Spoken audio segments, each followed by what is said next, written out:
Hey guys, welcome back to the channel, and today I'm going to show you how to dispute errors on your credit report with Klover. So let's get straight into the video.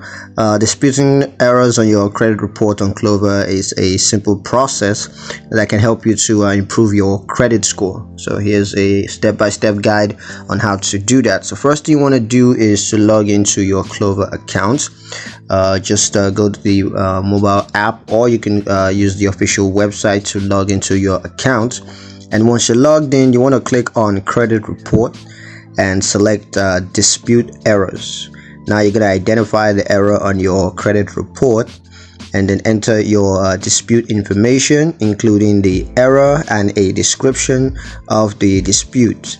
And once that's done, just submit the dispute, and Klover is going to take care of that. So yeah, that's pretty much it on how to dispute errors on your credit report with Klover. Hope you guys liked the video. Hope you found the information useful enough. If you did, like the video, comment down below, let me know what you thought, share the video with your friends, and subscribe to the channel if you haven't done that already. And I'll see you guys in the next one. Peace.